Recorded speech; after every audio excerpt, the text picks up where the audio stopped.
کہ ہاں صاحب اس کے پہلے تو اللہ کی یہ عادت رہا کی ہے کہ اللہ تعالیٰ اپنی کتابوں میں بعد میں آنے والے پیغمبر یا اللہ کے نے اپنے کسی خلیفے کو جب پیدا کرنا چاہا تو پہلے کی کتاب میں لکھ دیا کہ اس کے بعد ایک ہستی آنے والی ہے، اس کا نام یہ ہوگا، ناکنیت یہ ہوگی، حلیہ یہ ہوگا، وہاں پیدا ہوگا۔ اگر اللہ کی عادت رہا کی تو آپ یہ پوچھ سکتے ہیں کہ صاحب ہمیشہ سے تو اللہ یہ عادت رہا کی ہے کہ اللہ نے ابراہیم کو پیدا کیا، ابراہیم کو بتایا کہ اس کے بعد میں ایوب آنے والے ہیں، ایوب کو کہا کہ نوح آنے والے ہیں، نوح سے کہا کہ موسیٰ آنے والے ہیں، موسیٰ سے کہا کہ عیسیٰ آنے والے ہیں، عیسیٰ سے کہا کہ محمد آنے والے ہیں۔ تو یہ سلسلہ اگر چلتا آ رہا ہے تو پھر ہم سے پوچھے آپ کہ جب یہ سلسلہ ہے تو پھر محمد سے اللہ نے کیوں نہیں کہا کہ مہدی آنے والے ہیں؟ کیا آپ کوئی بتا سکتے ہیں کہ پہلے کی کتابوں میں ایسے کسی خلیفے کی آنے کی خوشخبری دی گئی ہے؟ کوئی کتاب میں آپ کو نہیں بتائیں گے، کسی کتاب میں نہیں ہے، نہ ابراہیم علیہ السلام کے صحیفوں میں ہے، نہ یعقوب علیہ السلام کے صحیفوں میں موجود ہے، اور نہ حضرت موسیٰ علیہ السلام کی تورات میں یہ بات موجود ہے کہ میرے بعد عیسیٰ بغیر باپ کا بچہ پیدا ہونے والا ہے۔ ایسی کوئی روایت تورات میں لکھی ہوئی ہے؟ اگر لکھی ہوئی ہوتی تو عیسیٰ علیہ السلام کی والدہ کو لوگ زنا کی تہمت نہ لگاتے۔ اگر ایسی بات ہو جاتی تو کبھی تہمت بھی نہ لگاتے، بلکہ موسیٰ علیہ السلام کا شان کے ساتھ اللہ کہتا۔ اور یہاں تو ایسا موقع تھا کہ خدا کو بولنا چاہیے تھا کہ میں ایسے پیغمبر کو بھیج رہا ہوں جو کسی کی سمجھ میں آنے والی بات نہیں ہے کہ ہر بچہ باپ سے پیدا ہوتا ہے، لیکن یہ پیغمبر ایسا ہوگا جس کا کوئی باپ نہ ہوگا، میں اپنی روح کے اندر پھونکوں گا۔ تو جب بات پیشن گوئی آ جاتی اور عیسیٰ علیہ السلام پیدا ہوتے دنیا سب مان لیتی، لیکن ہوا کیا؟ ہوا یہی کہ لوگوں نے بس مریم کو دور کر دیا، انگلیاں اٹھانے لگی اور کہا کہ تو ایسا غلط کام کر رہی ہے، تیری ماں اچھی تھی اور تیرا باپ تو کبھی غلط کام نہیں کیا تھا، تو ان کے پیٹ میں پیدا ہو کر یہ کیا کام تو نے کیا کہ بغیر باپ کے بچے کو جنم دیا؟ تو حضرت مریم پریشان ہو کر کہتے ہیں میں نے کوئی غلط کام نہیں کیا، میرے پاس ایک فرشتہ آیا اور اس نے میرے دامن میں پھونکا اور اس کے بعد مجھے حمل ہو گیا اور یہ بچہ پیدا ہوا ہے، میں نے کوئی غلط کام نہیں کیا۔ لیکن کیا یہ دنیا ان اس معجزے کو ماننے کے لیے تیار ہوئی؟ اگر موسیٰ کی تورات میں یہ ذکر آ جاتا تو پھر عیسیٰ علیہ السلام کو لوگ یہ سب مان لیتے، اس لیے کہ ایک ایسی پیدائش ہوئی عیسیٰ علیہ السلام کی، ایسی پیدائش ہوئی ہے کہ دنیا میں کوئی ایسا پیدا نہیں ہوا تھا۔ اللہ تبارک و تعالیٰ کی شان ہے کہ عیسیٰ علیہ السلام کو اللہ نے کئی باتوں سے نوازا، ان باتوں میں سے سب سے اہم بات تو یہی ہے کہ اللہ تعالیٰ نے عیسیٰ کو پیدا کیا تو دنیا کے معلوم طریقے سے ہٹ کر نئے طریقے سے اللہ نے پیدا کیا،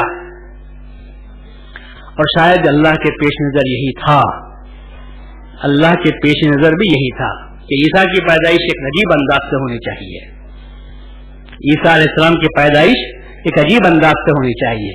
لوگ پیدائش پر ہی غور کر رہے تھے کہ یہ پیدائش عجیب ہوئی ہے، اللہ نے کہا پیدائش ہی عجیب نہیں، ان کی زندگی بھی عجیب ہوگی، ان کی زندگی بھی عجیب ہوگی۔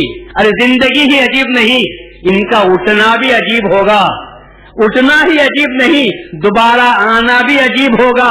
اور ایسا معلوم ہو رہا ہے کہ اللہ تعالیٰ یہ خاص مقصد کے لیے عیسیٰ علیہ السلام کو پیدا کر رہا ہے تاکہ نظریں ادھر چلی جائیں، نظریں ادھر چلی جائیں۔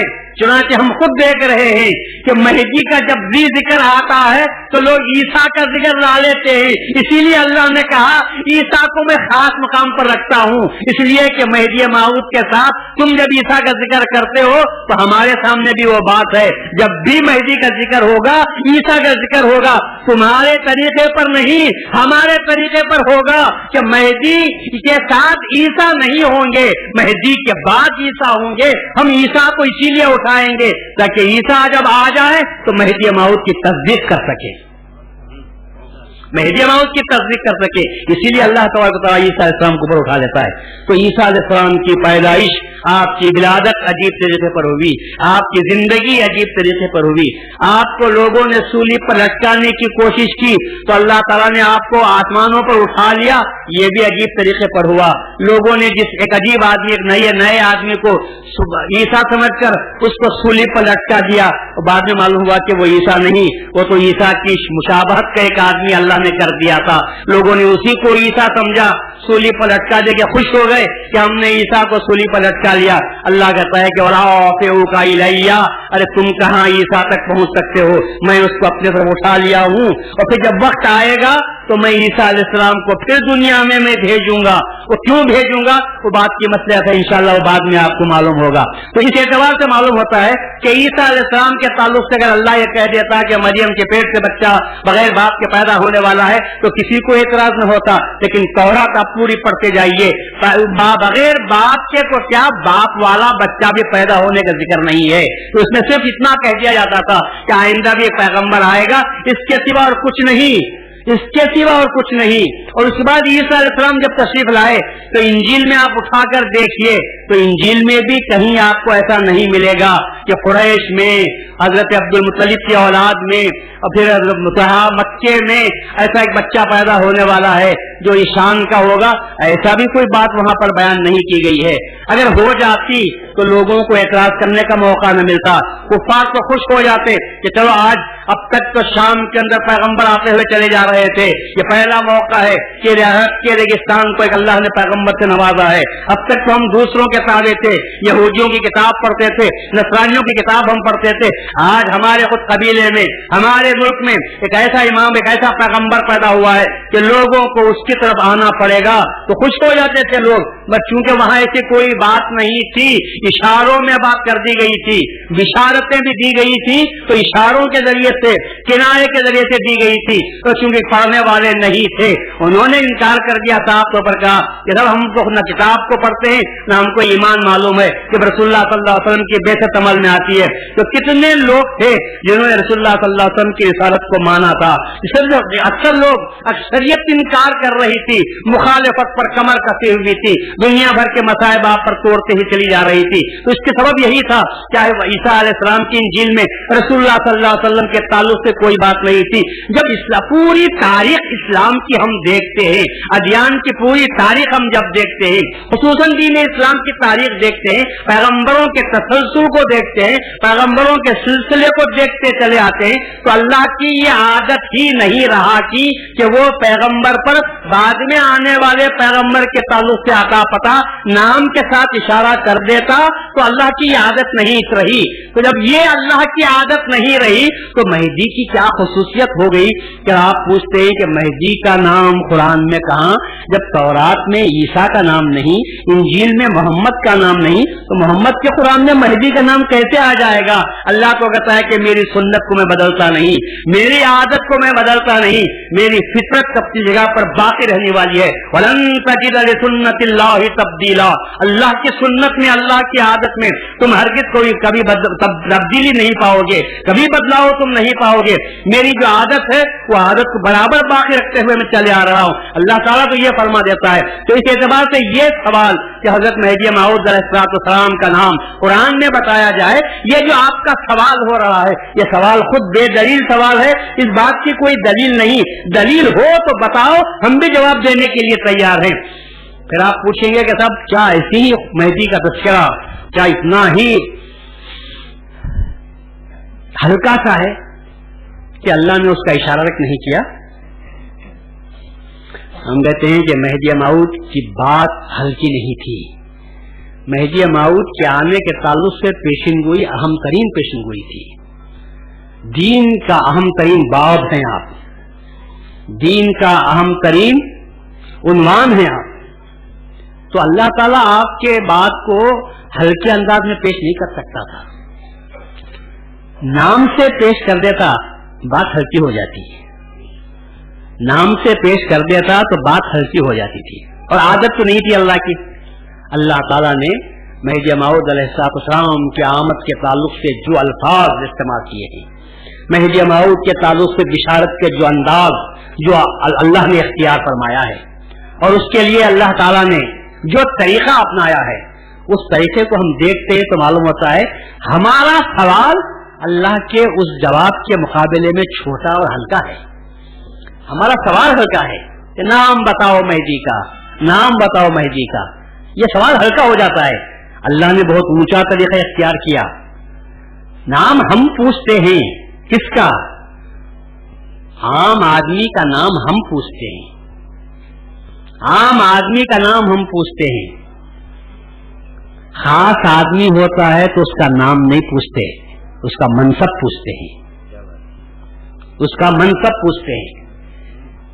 بیپاریوں سے یہ نہیں پوچھتے کہ وہ واسدیو آیا ہوا ہے, یہ نہیں پوچھیں گے. بھائی انکم ٹیکس کلیکٹر کون ہے, کیونکہ ہم کو ضرورت پڑتی ہے انکم ٹیکس سے کلیکٹر سے, تو یہ نہیں پوچھیں گے کہ وہ نام اس کا کیا ہے, یہ پوچھیں گے کہ وہ آیا ہوا ہے, کون آیا ہوا ہے, کون بیٹھا ہوا ہے. اس لیے کہ ہم کو منصب سے تعلق ہوتا ہے. اس کا نام کچھ بھی ہو جائے, ہم کو اس کے منصب سے تعلق ہے. مہدی نام رسول اللہ کا دیا ہوا نام ہے. اب رسول اللہ کی زبان سے نکلے ہوئے لفظ کو قرآن میں دیکھنا چاہیے یا حدیث میں دیکھنا چاہیے؟ حضرت سید محمد جونپوری جو ہے, نام آپ کا محمد ہے, محمد دیکھنا ہو تو قرآن میں دیکھو. مہدی لقب دیا ہوا رسول اللہ صلی اللہ علیہ وسلم کا ہے. تو قول مہدی, قول رسول کو ڈھونڈنا ہے تو کہاں ڈھونڈنا ہوگا؟ بات رسول کی اور کلام خدا کا. یہ کتنی غلط بات ہے. رسول کی بات ہے تو رسول کے کلام میں دیکھو. رسول اللہ صلی اللہ علیہ وسلم نے کہا وہ آنے والا مہدی ہے, تو مہدی رسول اللہ نے اس آنے والے ہستی کا لقب دیا ہے. تو مہدی کا نام اگر آپ دیکھیں تو محمد ہے. اور میں رسول مہدی موعود نے فرمایا کہ آپ کا نام قرآن میں کہاں ہے؟ تو مہدی موعود نے کیا جواب دیا ہے؟ آپ نے جواب دیا کہ ہر جا ذکر محمد آنجا ذکر بندہ, جہاں جہاں محمد کا نام ہے وہاں بندے کا نام ہے. اس لیے کہ وہ بھی محمد ہے اور میں بھی محمد ہوں. جہاں جہاں محمد کا نام ہے بندے کا نام وہاں موجود ہے. وہ بھی خلیفہ ہے, میں بھی خلیفہ ہوں. لیکن آپ مہدی کا نام پوچھتے ہیں کہ قرآن میں مہدی کا نام بتاؤ, تو مہدی دیا ہوا خطاب رسول اللہ صلی اللہ علیہ وسلم کا ہے. تو رسول کے دیے ہوئے خطاب کو, رسول اللہ صلی اللہ علیہ وسلم کے دیے ہوئے لقب کو اگر ڈھونڈنا ہے تو کلام اللہ میں ڈھونڈنا ہے یا کلام رسول میں ڈھونڈنا ہے؟ کلام رسول میں ڈھونڈو. اور کلام رسول میں ڈھونڈیں گے تو 360 سے زیادہ حدیثیں حضرت مہدی موعود کے تعلق سے رسول اللہ سے مل جاتی. تو یہ بات بھی غلط ہو گئی کہ قرآن میں مہدی کا نام بتاؤ. مہدی رسول اللہ صلی اللہ علیہ وسلم کا لقب ہے. کلام رسول میں دیکھو تو آپ کو ملے گا. کلام خدا میں رسول کی زبان ڈھونڈنا بالکل غلط بات ہو جاتی ہے. دو باتیں ہوئی. اور تیسری بات یہ کہ میں نے کہا کہ نام ہم پوچھ لیتے ہیں. اللہ تعالیٰ کو نام سے زیادہ محبت نہیں. اللہ تعالیٰ کو, اللہ تعالیٰ کو منصب سے محبت ہوتی ہے. منصب سے اللہ کو محبت ہوتی ہے. مہدی رسول اللہ صلی اللہ علیہ وسلم ہو کہ مہدی موعود آئے تھے تو اسم اور رسم کو مٹانے کے لیے آئے تھے. اسم اور رسم کو مٹانے کے لیے آئے تھے. حضرت مہدی موعود علیہ السلام نے ایک مرید کو تربیت کیا. مرید کو تربیت کیا, ہاتھ میں گلاب کے پھول رکھے.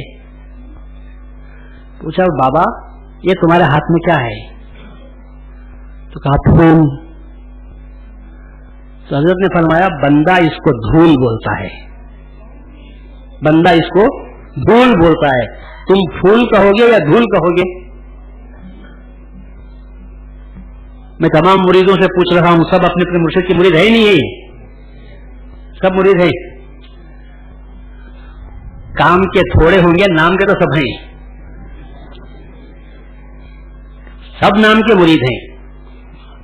بھئی مرید فقط نکاح پڑھوا لینے اور قبرستان میں گڑوا لینے کے لیے مرشد نہیں ہوتا. مرشد با مقصد ہوتا ہے, مرشد با معنی ہوتا ہے. مرشد کے معنی ارشاد کرنے والا, مرشد کے معنی ہدایت کا راستہ بتانے والا. مرشد کے معنی, ارے مرشد کا تو تمہارے سانس پر بھی کنٹرول ہونا چاہیے کہ تم سانس میں لیتے ہو اللہ کی یاد میں لیتے ہو یا یوں ہی جانوروں کی طرح تم سانس لیتے ہو. اس کو تو وہاں تک کنٹرول ہونا چاہیے. تم کیا کھاتے ہو, کیا پیتے ہو, کیا کماتے ہو, حلال کماتے ہو کہ حرام کماتے ہو, صحیح کرتے ہو کام کہ غلط کرتے ہو, انسانوں کی طرح زندگی بسر کرتے ہو یا حیوانوں کی طرح ادھر ادھر منہ مارتے پھرتے ہو. سمجھے میری بات کو؟ انسانوں کی طرح زندگی بسر کرتے ہو یا حیوانوں کی طرح ادھر ادھر منہ مارتے پھرتے رہتے ہو؟ تو یہ تو مرشد کا کام ہوتا ہے کہ وہ ارشاد و ہدایت کرے، اور مرید کو بھی چاہیے کہ اپنی لگام کو مرشد کے ہاتھ میں دے تاکہ وہ جھٹکا دے، تاکہ وہ پوچھے، تاکہ وہ تمہاری پرسش کر سکے. تو یہ بامانہ مقصد ہوتا ہے. چونکہ جس بکریوں کے ریوڑ کا چرواہا نہیں ہوتا، بھیڑیا کا شکار ہو جاتے ہیں، وہ روز کم ہوتے جاتے ہیں. جب معلوم ہوا بھیڑیے کو کہ آتا ہے مندہ یہاں پر بڑا، لیکن اس کا کوئی چرواہا نہیں ہوتا، تو بھیڑیا مارتا چلا جاتا ہے. مہینے 2 مہینے کے اندر کچھ بھی باقی نہیں رہتا. یہی حال ہمارے ان کا بھیڑوں کا ہو کر رہ گیا ہے کہ بکریوں کا کوئی چرواہا نہ رہا، بھیڑیے قبضہ کر رہے ہیں، بھیڑیے حملہ کرنے کی بات سوچ رہے ہیں. اگر مرشد صحیح ہوتا، جس کو میں چرواہے کے نام سے یاد کرتا ہوں، اگر چرواہا اپنے بھیڑوں کو ساتھ لے کر رہتا، اپنے ریوڑ کی نگہبانی کرتا رہے، تو کسی بھیڑیے کو منہ مارنے کا موقع نہیں ملتا. اور آج ایسے بھیڑیے پیدا ہو چکے ہیں جو راستے پہ بڑے بیٹھے رہتے ہیں. ایک آدمی بکرا نکل جاتا ہے مندے سے، اس ریوڑ سے الگ ہو کر نکل جاتا ہے، تو فوراً اس پر قبضہ چھاپا مارتا ہے، اس کو ہتھیارنے کی کوشش کی جاتی ہے. اس لیے کہتا ہوں کہ چرواہے کو اختیار کرنا. مہدی موعود علیہ السلام رسول اللہ تو فرماتے ہیں جس کا کوئی پیر نہیں، شیطان اس کا پیر بن جاتا ہے.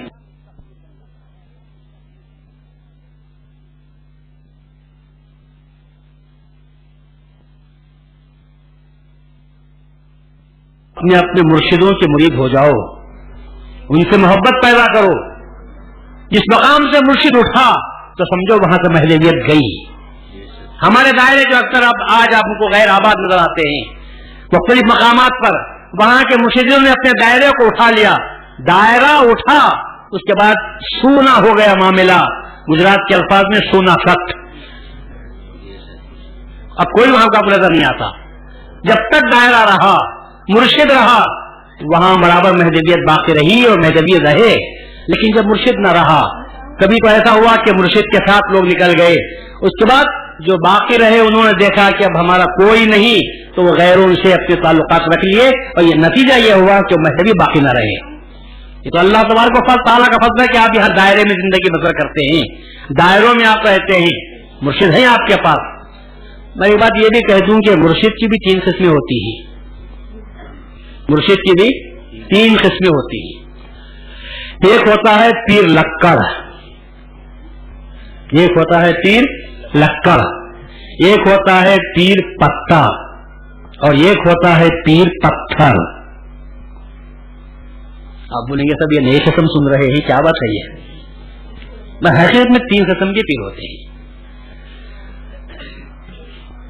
پیر پتھر تو وہ ہوتا ہے کہ خود بھی ڈوبتا ہے، اس کے اوپر کسی کو رکھا جائے، کوئی چیز رکھی جائے اسے بھی ڈبو دیتا ہے. پتھر کو آپ پانی میں رکھو، دریا میں ڈالو، خود بھی ڈوب جاتا ہے، اور اگر اس پر جو چیز رہتی ہے اس کو بھی لے کر ڈوب جاتا ہے. تو پیر پتھر کو نہیں ہونا چاہیے، خود بھی ڈوبے گا اور جو آدمی اس کے ساتھ ہو اس کو بھی لے کر ڈوبے گا، تو بیکار کی بات ہے.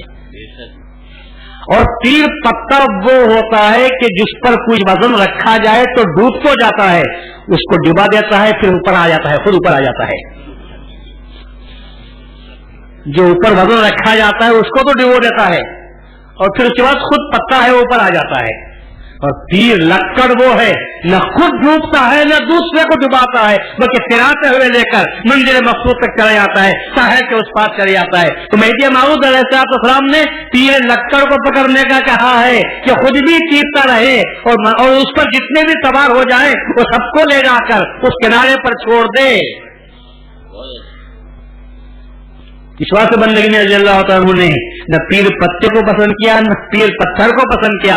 کہا کہ میں پسند کروں گا تو پیر لکڑ کو پسند کروں گا جو خود بھی بچتا ہو اور لے کر چلے جاتا ہو. ارے فرشتے عذاب کیا آ جائیں، میاں نے کہا عذاب کیا فرشتے آ جائیں اور پکڑ لیں تو مرشد میں اتنا دم ہونا چاہیے کہ ان فرشتوں سے کہیں یہ میری کسٹڈی میں ہے، میں اس کو لے لیتا ہوں، اور اس عذاب کے فرشتوں سے اپنے مرید کو چھین لے اور پھر بچا کر لے جا کر اللہ کے حوالے کر دے. اتنا دم اس کے اندر ہونا چاہیے. آپ جانتے ہی نہیں کہ مریدی کیا ہے، پیری کیا ہے، بس نام کی چیز چل رہی ہے. تو میں آپ کو پوچھ رہا تھا کہ پوچھا ایسا میرے نے پوچھا کہ مجھے اس پھل ہاتھ میں کیا ہے، تو کہا پھول. مہدی موعود نے کہا کہ میں اس کو دھول بولتا ہوں، آج سے تم اسے دھول بولو. پیر پھول کو دھول بولتا ہے تو مرید آج کا بولنے کے لیے تیار ہو جاتا ہے. میاں دیوانے ہو گئے، پھول کو دھول بول رہے ہیں. اور اگر مرید بول بھی دیا میاں کے ڈر سے، یہ سب آپ بولتے ہیں کہ میں بھی بول دیتا ہوں، اور گھر میں جا کر بولا بابا ہاتھ میں کیا ہے، تو بولے دھول. ارے مرید ہونے سے پہلے اچھا تھا، مرید ہی کے بعد گانڈا ہو گیا ہے، پھول کو دھول بول رہا ہے. ارے کیا کام کیا ہم نے، ارے اب اچھا بھلا گیا تھا بچہ، مرید ہوتے ہی یہ کیا شروع کر دیا، پھول کو دھول بول رہا ہے. یہ کیا سبق پڑھایا ہوگا مرشد نے کہ بچہ ہمارا پاگل ہو گیا، دیوانہ ہو گیا ہے، پھول کو دھول بول رہا ہے. چلو کسی ڈاکٹر کے پاس لے جا کر بتائیں گے.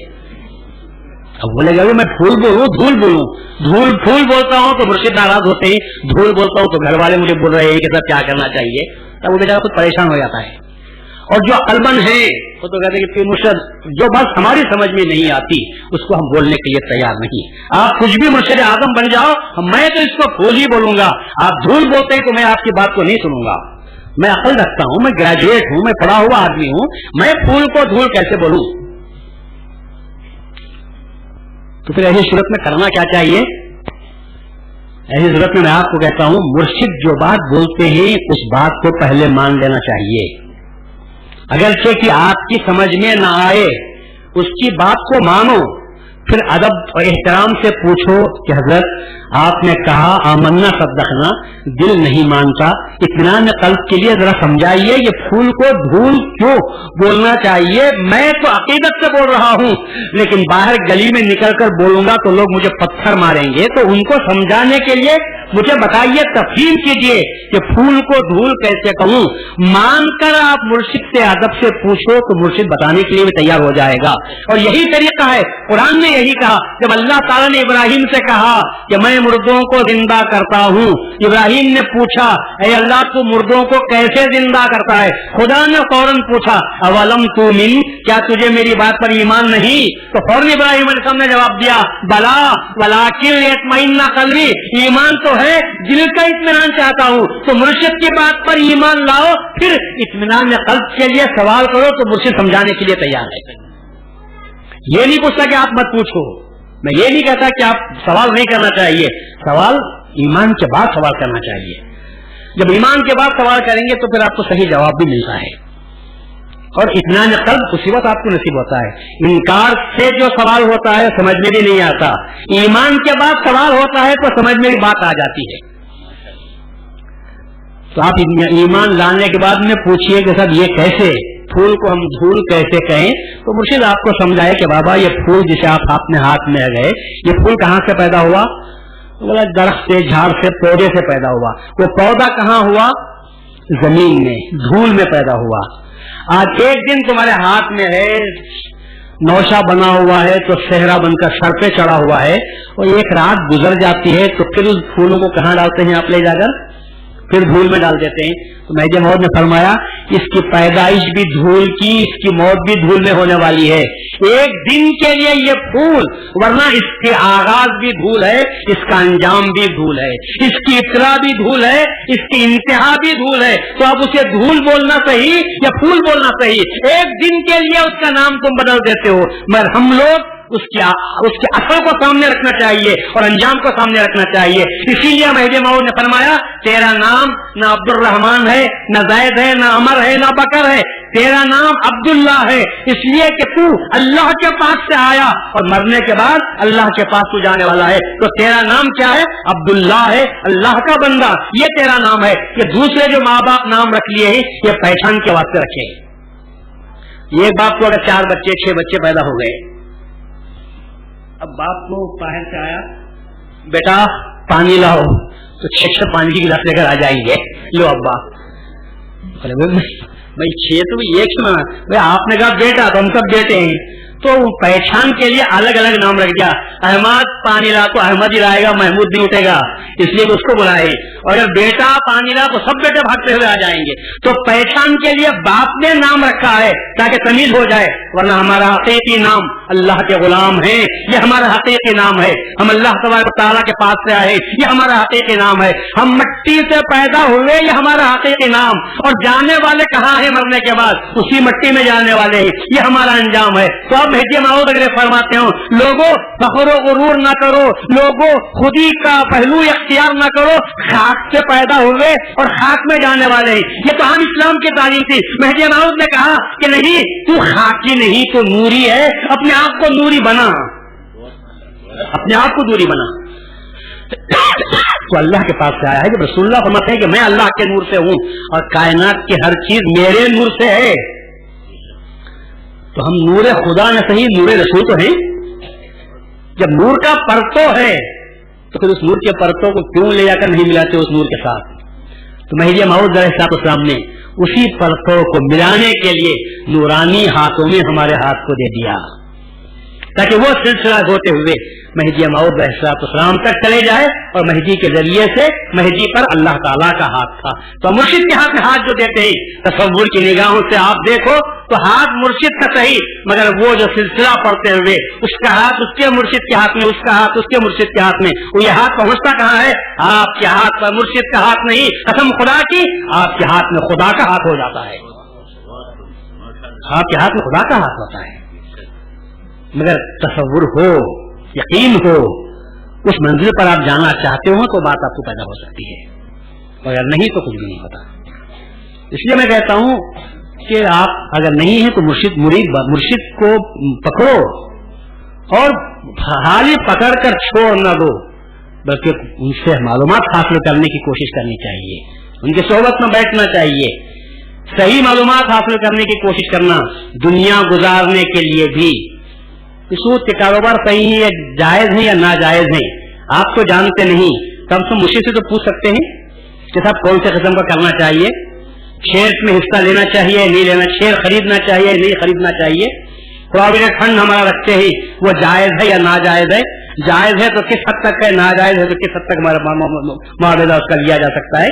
یہ تمام مسائل وہ ہیں جو اپنے مرشد سے معلومات رکھنے والوں سے آپ کو پوچھنا چاہیے. زندگی کو اچھی سے اچھی بنانا چاہیے, اچھی سے مراد اللہ تعالیٰ کے حکم کے تحت میں بسر کرنا چاہیے. شریعت مصطفی کی چھاپ ہماری زندگی پر ہونی چاہیے, ورنہ مہدی موعود کی تصدیق بیکار ہو جائے گی. اس لیے کہ مہدی موعود کے آنے کا مقصد ہی زندگی پر چھاپ پڑ جائے. اسلام میں بندگی پر اللہ کی چھاپ تھی, مہدویت کہتی ہے زندگی پر اللہ کی چھاپ ڈال دو. تمہاری پوری زندگی پر اللہ تعالیٰ کی چھاپ ہونی چاہیے. اسی لیے مہدی موعود نے فرمایا اٹھتے بیٹھتے کھاتے پیستے پکاتے ناچتے ہر وقت میں اللہ تعالیٰ کو یاد کرتے رہو. کام تمہارا ہو رہا ہے, یاد جب اللہ کی ہوتی رہتی ہے تو تمہاری زندگی پر چھاپ اللہ تبارک و تعالیٰ کی پڑی رہتی ہے. ذکر اللہ کی چھاپ ہوتی ہے تو اللہ کی یاد بھی باقی رہتی ہے. تو حضرت مہدی موعود علیہ السلام کے آنے کا مقصد ایسا ہی فقط میں اللہ کا خلیفہ مہدی موعود ہوں میری تصدیق کر دو تو مہدی موعود اپنی امت بنانے کے لیے تشریف نہیں لائے. رسول کی امت کو حقیقی معنی میں وہ امت بنانا تھا کہ جس پر اللہ تبارک و تعالیٰ کو ناز تھا کہ میں سب سے بہترین امت پیدا کرنے والا ہوں, جس بہترین امت پیدا کیا ہوں. تو بہترین امت کب ہو سکتی ہے؟ تمام امتوں کے مقابلے میں اس امت کو رکھا جائے تو اس امت کا مقام سب سے اونچا یوں ہو جائے کہ یہ وہ امت بن جائے, یہ وہ امت بن جائے. فقط حضرت موسیٰ علیہ السلام نے جب یہ سنا کہ اللہ میں جنت میں جانا چاہتا ہوں تو اللہ تبارک و تعالیٰ جنت کے بارے میں سن کر کہا تو اللہ نے کہا کہ نہیں ٹھہرو, تم ابھی جا نہیں سکتے. موسیٰ نے پوچھا کیوں؟ تو کہا کہ اس جنت میں سب سے پہلے رسول اللہ کی امت جائے گی, اس جنت میں سب سے پہلے رسول اللہ کی امت جائے گی.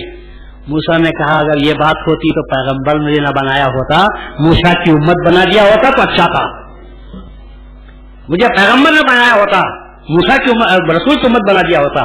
اس لیے کہ محمد کی امت جو پہلے جنت میں جانے والی ہے, ہم پیغمبر تو بعد میں جانے والے ہیں.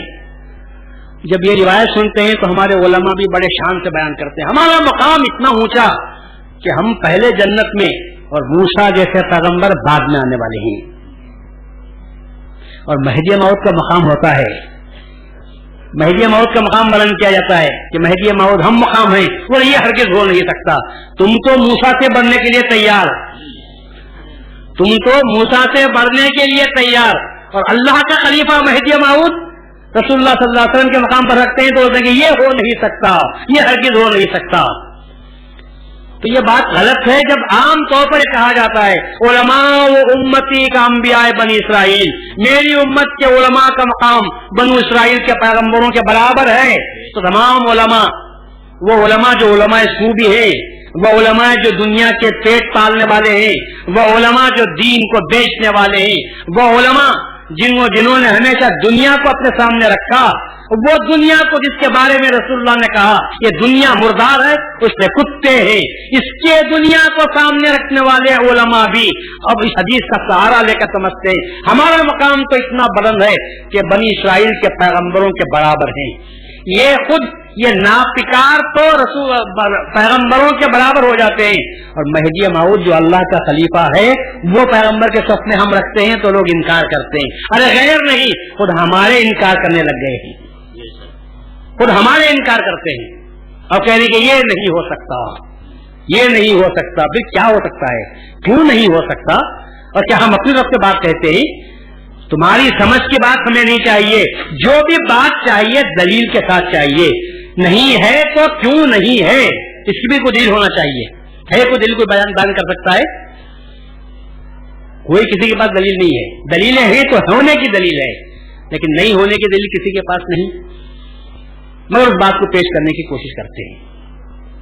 تو بات جب سمجھ کی آتی ہے تو میں اسی بات سے کہتا ہوں کہ آپ بات کو مانو، پھر اس کے بعد آپ سوال کرو تو وہ سوال آپ کو اس کا جواب آپ کو حقیقی معنی میں مل سکتا ہے. تو پھر میں پرانے سبق کی طرف جاتا ہوں اور یہ کہتا ہوں کہ اللہ تبارک و تعالیٰ نے عیسیٰ علیہ السلام کی انجیل میں رسول اللہ صلی اللہ علیہ وسلم کے تعلق سے حوالہ نہیں دیا تھا، دیا تھا تو اتنا حوالہ دیا تھا مبشرا برسول یاتی من بعد اسمہ احمد، میں خوشخبری دیتا ہوں ایک ایسے رسول کی جو میرے بعد آنے والا ہے، اس کا نام احمد ہوگا. یا تو اللہ نے نام لیا ہی نہیں، یا نام لیا انجیل میں تو محمد کا نام نہیں لیا، نام لیا تو احمد کا نام لیا. اب احمد کا نام آنے کی وجہ سے تمام دنیا کے عیسائی لوگ انتظار کر رہے ہیں کہ احمد نام کا پیغمبر آئے گا تو ہم اس کی بات کو مانیں گے، وہ صحیح پیغمبر. تم مسلمانوں نے غلطی کی کہ محمد کو سمجھ لیا محمد ہے، محمد کو مان گئے، یہ تمہاری غلطی ہے، ہم تو احمد کے انتظار میں بیٹھے ہوئے ہیں. اب دنیا بھر کے علماء مسلمان یہ جواب دیتے ہیں کہ بھائی وہ زبان الگ تھی، انجیل جس زبان میں آئی وہ زبان الگ تھی، اس میں جو احمد کہا گیا ہے عربی میں اسی کے معنی محمد کے آتے ہیں، زبان کا فرق ہو جاتا ہے. تو احمد اس زبان میں، محمد اس زبان کے اعتبار سے یہی پیغمبر ہے. تو عیسائی کہتے ہیں کہ ہرگز نہیں ہوتا، احمد آیا ہوا ہے، ہم احمد کا انتظار کرتے ہیں. تو نام لیا نہیں اللہ نے تو ایک بات تھی، جب لیا تو احمد کا نام لیا، گڑبڑ پیدا ہو گئی. احمد کا نام آنے کی وجہ سے دنیا کے ایک بڑا حصہ جسے عیسائی، یہودی، مشرکین کے نام سے یاد کرتے ہیں وہ سب رسول اللہ صلی اللہ علیہ وسلم کی نبوت کو، پیغمبری کو آپ کو ماننے کے لیے تیار نہیں. تو یہ کہاں کا طریقہ ہے کہ جو اللہ تعالیٰ نے نام نہیں لیا تو اس کو بھی بہانہ بنا دیا، اور کہتے ہیں کہ اللہ اگر نام لے لیتا قرآن میں مہدی کا تو ہم ماننے کے لیے تیار ہو جاتے. تو ہم یہ کہتے ہیں کہ اللہ تعالیٰ کی عادت یہ نہیں کہ نام لے کر بیان کرے، اللہ کی عادت یہ نہیں کہ اس کا حلیہ، نسب، کنیت، اوصاف، اخلاق، کردار کہاں پیدا ہوگا، کب پیدا ہوگا، کیوں پیدا ہوگا، کتنے سال جیے گا، یہ تمام باتیں بیان کرے. یہ اللہ تعالیٰ کا منصب نہیں تھا، مگر اللہ تعالیٰ نے مہدی موعود کے لیے تو رسول اللہ نے وہ سب کر دیا جو ایک آدمی کر سکتا تھا، وہ سب کر دیا جو ایک آدمی کر سکتا تھا. رسول اللہ نے فرمایا کہ اس کا نام میرا نام ہوگا، رسول اللہ نے فرمایا کہ اس کے باپ کا نام میرے باپ کا نام ہوگا، رسول اللہ نے فرمایا کہ اس کی ماں کا نام میرا نام ہوگا، رسول اللہ نے فرمایا اس کی کنیت میری کنیت ہوگی، رسول اللہ نے فرمایا اس کی صورت میری صورت ہوگی، رسول اللہ نے فرمایا اس کی سیرت میری سیرت ہوگی، رسول اللہ نے فرمایا کہ وہ میرے نقش قدم پر چلے گا اور کبھی خطا نہیں کرے گا. رسول اللہ نے یہ بھی فرمایا کہ وہ مال اٹھا کر نہیں رکھے گا، آتا جائے گا تو کل کے لیے اٹھا نہ رکھے گا، پشوؤں سے دیتا ہوا چلا جائے گا. رسول نے فرمایا کہ وہ کعبۃ جائے گا، رکن یمانی و مقام ابراہیم کے درمیان اس کے ہاتھ پر بیعت لی جائے گی. کیا کیا باتیں رسول اللہ نے نہیں فرما دی، ایک زندگی کے اکثر واقعات رسول اللہ نے بیان فرما دیے. اب تمہارا کام ہے کہ رسول اللہ کی ان حدیثوں کی علامتوں کو سامنے رکھو، اور جس نے دعویٰ کیا وہ دعوے کو ملا کر دیکھو، مل جائے تو قبول کرو، نہ ملے تو انکار کر دو. یا بتاؤ کہ حضرت موسیٰ کے تعلق سے کون سی کتاب میں ایسا آیا ہوا ہے، حضرت عیسیٰ کے تعلق سے کون سی کتاب میں یہ آیا ہوا ہے، رسول اللہ کے تعلق سے کون سی کتاب میں یہ آیا ہوا ہے. جہاں کچھ بھی نہیں آیا وہاں تو مانتے ہیں، اور جہاں سب کچھ آیا وہاں ماننے سے انکار ہے. وہاں ماننے سے انکار کیوں کرتے ہیں؟ جب انجیل میں آیا بھی ہے تو آپ بتاؤں، انجیل میں آیا بھی ہے تو کیا الفاظ میں آیا میں آپ کو بتاؤں تو آپ دنگ ہو جائیں گے. انجیل میں آیا ہے کہ اور آسمان کھلا ہوا ہے، سفید گھوڑا جا رہا ہے، اس پر ایک سوار ہے، اس کی ران اس پر اس کا نام لکھا ہوا ہے، وہ خونی لباس پہنا ہوا ہے، اس کی زبان سے آگ کے شعلے نکل رہے ہیں. اس میں سے ایک بات بھی رسول اللہ پر صادق آتی ہے؟ ایک بات بھی رسول اللہ پر صادق آتی ہے؟ کیا رسول اللہ ان کا نام آپ کے ران پر لکھا ہوا تھا؟ کیا رسول اللہ صلی اللہ علیہ وسلم خون میں ڈوبا ہوا لباس پہنتے تھے؟ کیا رسول اللہ صلی اللہ علیہ وسلم جن کو رحمت للعالمین کہا جاتا ہے کہ آپ کے منہ سے آگ کے شعلے نکلتے تھے؟ کون سی بات ہے، کون سی علامت ہے جو رسول اللہ کے اندر میں موجود ہے؟ پر انجیل میں ساری علامتیں موجود ہیں، اور ہم کہتے ہیں کہ بے شک یہ سب علامتیں رسول اللہ کے اندر موجود ہیں. آسمان کھلا ہوا ہے، معراج کی طرف اشارہ، سفید گھوڑے پر جا رہا ہے، براق پر آپ تشریف لے گئے تھے، خونی لباس پہنا ہوا ہے، طائف کے میدان میں آپ پر جو پتھر برسائے تھے لہو لہان ہو چکے تھے، وہ لباس کی طرف اشارہ کیا گیا ہے. آپ کی ران پر نام لکھا ہوا ہے، ران کے نیچے گانے کا ران پر نام ہونے کا مقصد یہ ہے کہ آدمی جب گھوڑے پر بیٹھتا ہے تو گھوڑا اس کے ران کے نیچے آنے کا مطلب یہ ہے کہ ساری حکومت دنیا کی اس کے اوپر رہتی ہے.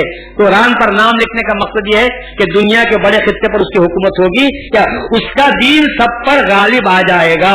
اللہ تعالیٰ نے رسول اللہ صلی اللہ علیہ وسلم کے دین کو سب ادیان پر غالب فرمایا ہے. تو جو بھی آپ روایت پیش کرتے ہیں، ہم علماء اسلام رسول اللہ صلی اللہ علیہ وسلم پر صادق کرتے ہیں. مہدی موعود کے بارے میں تو ایسا بھی نہیں آیا ہے، یہاں تو کھلم کھلا آیا، نام، نسب، باپ، ماں، حلیہ، لقب، خطاب، جو باتیں تھیں وہ ساری باتیں آئی.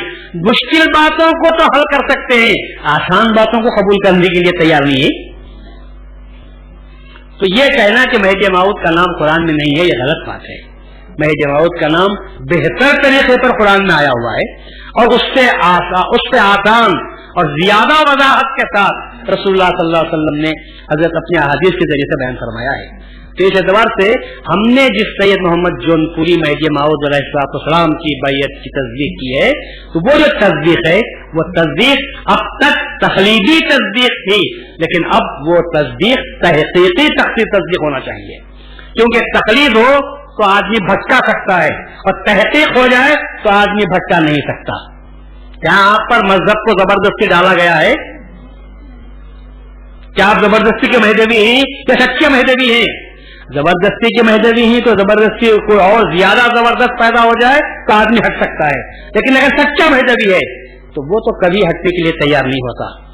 مظالم ہو جائیں، آرا لے کر سر پہ کھڑے ہو جائیں، یا تو انکار تصدیق مہدی موعود کا انکار کرو یا گلا کاٹیں گے. بتاؤ ہم میں سے کون ہے اپنی جان بچا کر مہدویت کو چھوڑنے کے لیے تیار ہے؟ کوئی بھی جواب نہیں دے رہی. سب تیار ہیں؟ مہدویت بچائیں گے یا جان بچائیں گے؟ مہدویت کو بچائیں گے.